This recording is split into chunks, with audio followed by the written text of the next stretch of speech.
গ্রিনল্যান্ডকে অধিগ্রহণের জন্য মরিয়া ট্রাম্প প্রশাসন। এর বিরোধিতাকারী ইউরোপের মিত্র দেশগুলোর উপর চড়াও হয়েছেন প্রেসিডেন্ট ট্রাম্প। অধিগ্রহণ পরিকল্পনার বিরোধিতা করা ইউরোপের 8টি দেশের ওপর 10% অতিরিক্ত শুল্ক আরোপের ঘোষণা দিয়েছেন তিনি। শুল্কের ঘোষণা দিয়েই থেমে যাননি ট্রাম্প। গ্রিনল্যান্ড কেনার অনুমতি না দেওয়া পর্যন্ত দেশগুলোকে ক্রমবর্ধমান হারে শুল্ক বাড়ানো হবে বলেও হুঁশিয়ারি করে দিয়েছেন।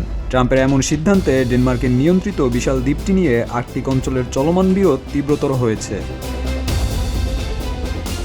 ট্রাম্প ট্রুথ সোশ্যালে পোস্ট দিয়ে জানান, ডেনমার্কের পাশাপাশি Norway, Sweden, France, Germany, Netherlands, Finland ও যুক্তরাজ্যের ওপর আমদানি করা পণ্যের ওপর 10% শুল্ক আরোপ করা হবে, যা কার্যকর হবে 1 ফেব্রুয়ারি থেকে। ট্রাম্প সেখানে আরও লেখেন, এ শুল্ক চলতি বছরের জুন থেকে 15% বেড়ে 25% পৌঁছাবে। গ্রিনল্যান্ড কেনার কোনো চুক্তি সম্পন্ন না হওয়া পর্যন্ত সেটি বহাল থাকবে। ট্রাম্পের গ্রিনল্যান্ড পরিকল্পনার বিরুদ্ধে শনিবার বিক্ষোভ হয় গ্রিনল্যান্ড ও ডেনমার্কে। আন্দোলনকারীরা দাবি করছেন, গ্রিনল্যান্ড অধিগ্রহণ পরিকল্পনা এবং দ্বীপটির ভবিষ্যৎ নিয়ে এ সিদ্ধান্ত নেওয়ার ক্ষমতা সেখানকার জনগণের।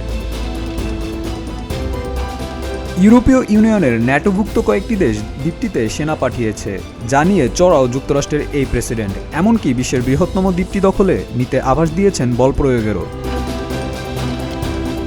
ট্রুথ সোশ্যালে ট্রাম্প মন্তব্য করেন, বিপজ্জনক খেলায় মেতেছে ইউরোপের দেশগুলো। এসব দেশ অঞ্চলটিতে এমন ঝুঁকি তৈরি করেছে যা যুক্তরাষ্ট্র মেনে নেবে না। ডেনমার্ক সহ বাকি দেশগুলোর সঙ্গে আলোচনায় বসতে প্রস্তুত যুক্তরাষ্ট্র।